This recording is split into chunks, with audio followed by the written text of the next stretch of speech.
Welcome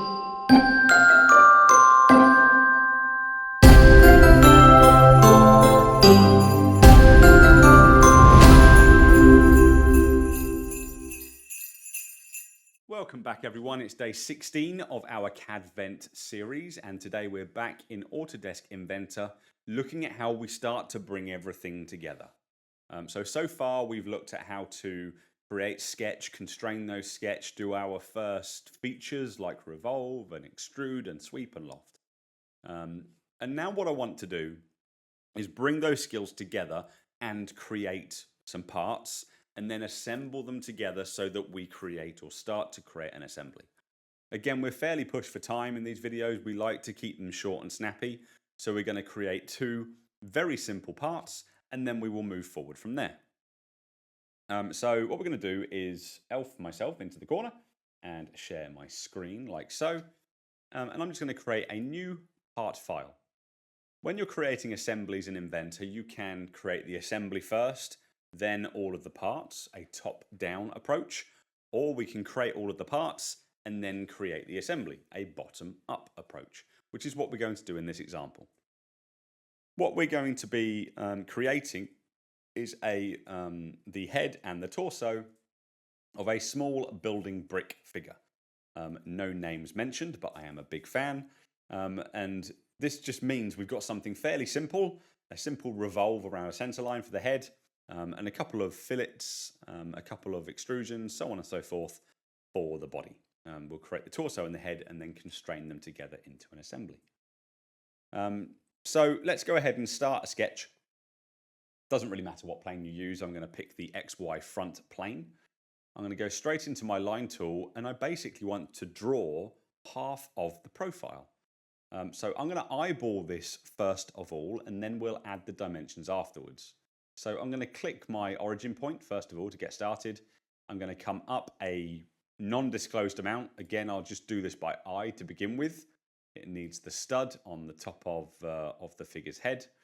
It's then going to come out and go around a tangential arc. So I want maybe a small straight section here. And then I want to click and hold my mouse, dragging along the line and down to create my my arc.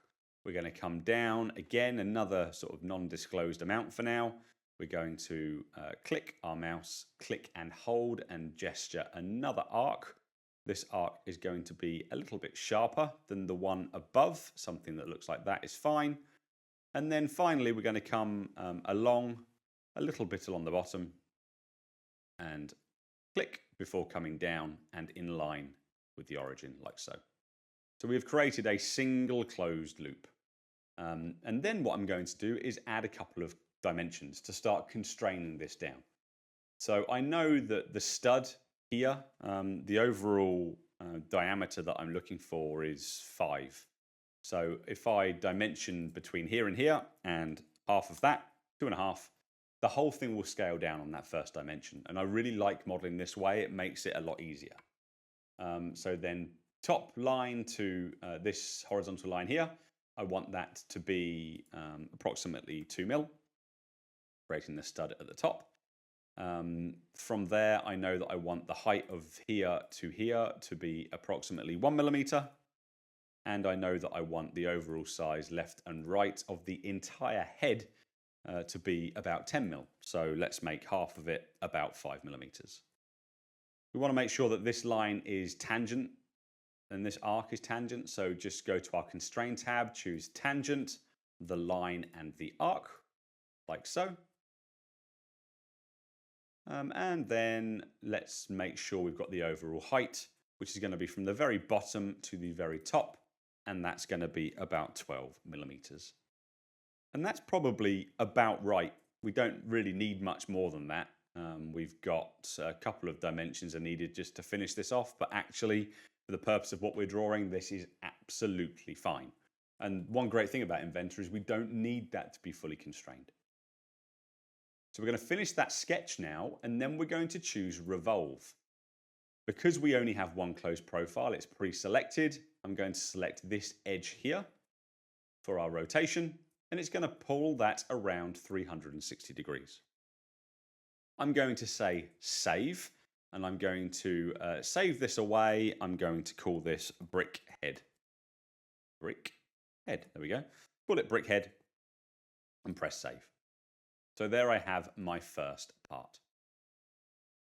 We're now going to create the torso. Again, simple process. We're going to go up to create a new part at the top, choose our parts template, create a sketch using the front face, and then I'm going to do two features. I'm going to sketch the actual torso shape, and then we'll extrude the spherical face on top of the torso to place the head. So let's go the same process again. We'll just draw this fairly inaccurately and then add dimensions to scale it up. So I'm going to come out to the left of the origin, up at a bit of an angle, click and hold mouse, trace along this line, and then come to the right to draw our shoulder. We're then going to come in a little bit, up a little bit to the right, and then all the way down to close the profile. From there, dimension tool. Actually, I didn't want to do that, didn't I? Let's not put the stud on. Let's just draw that. Sorry, did some Control Zs there just to undo. And we want to start with that sort of shape. So firstly, make sure you're tangential between your arc and your second line. And you might want to check that it is also tangential to the first line. It will probably already be there. And then add your dimensions. Oops.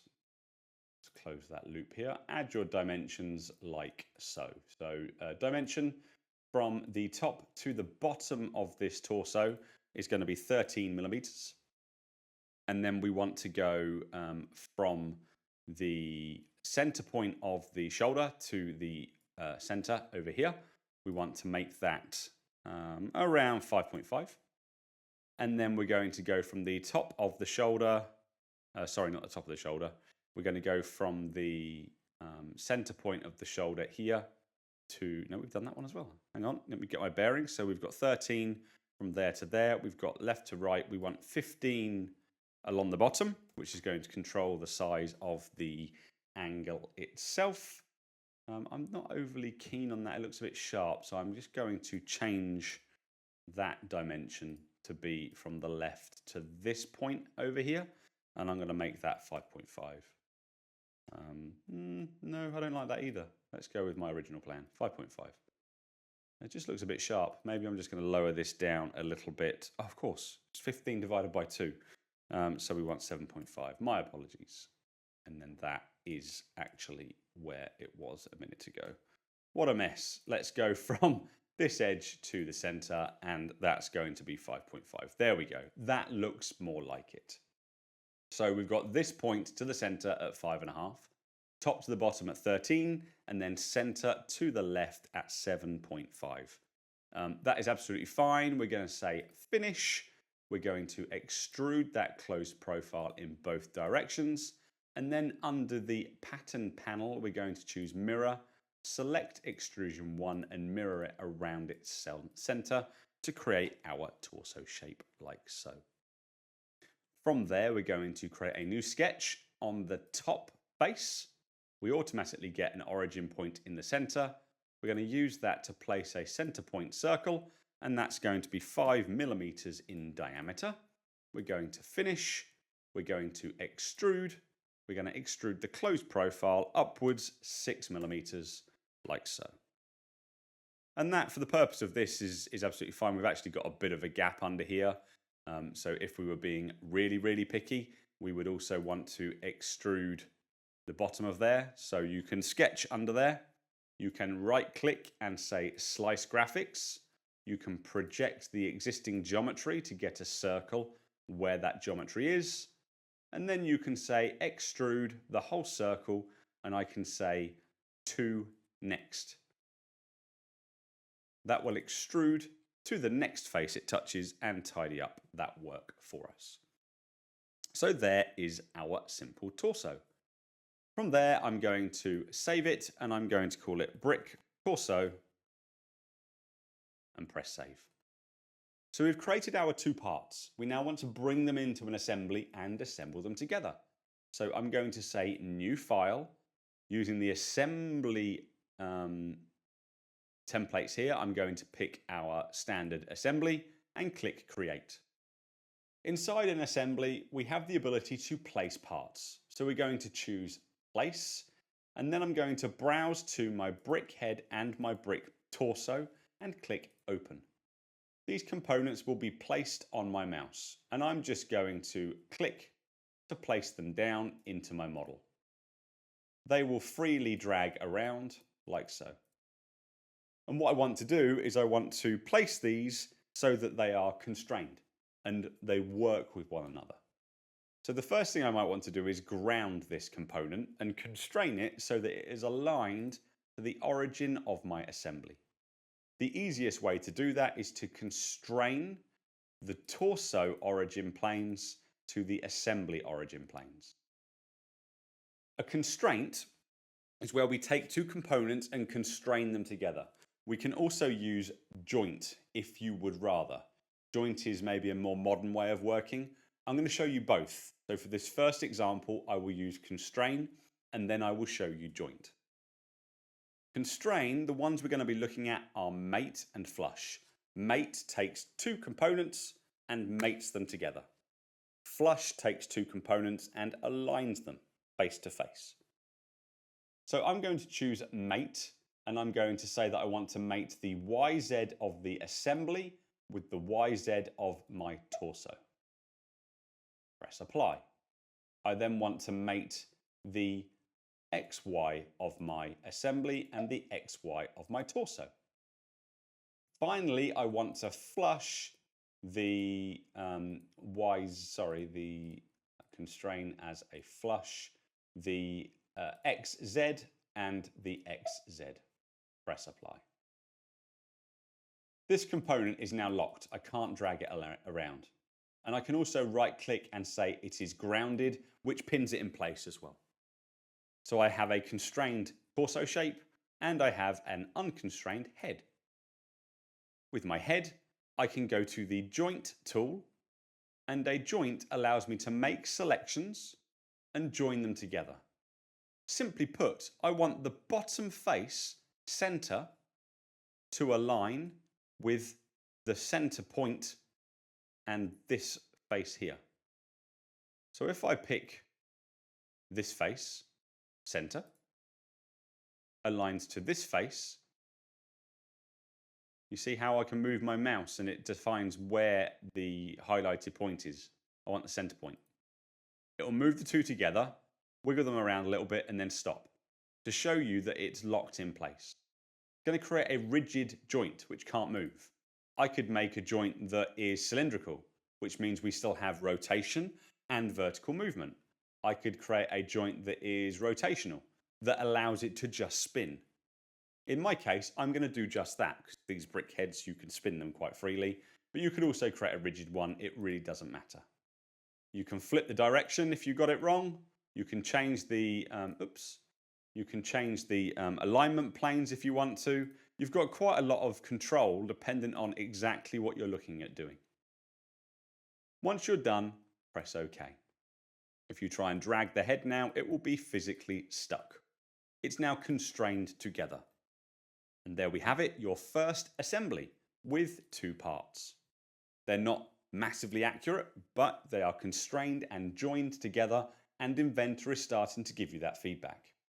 If I say look at the bill of materials, for example, Inventor will show me that we have one brick torso and one brick head.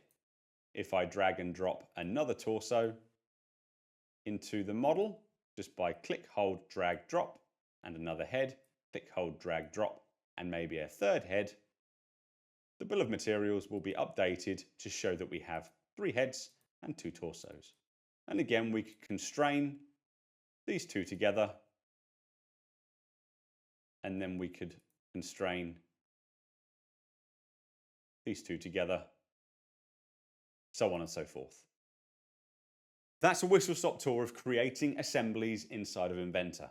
Join us in 2 days' time, where we're going to look at how we can take this a step further inside of Inventor, and we will be looking, let me just check my notes, we will be looking at how we can look at an assembly and start creating exploded views of those assemblies. So join us then. or join us tomorrow where we'll be looking at some more in Autodesk Revit. Thank you for your time, take care, and see you then. Bye-bye.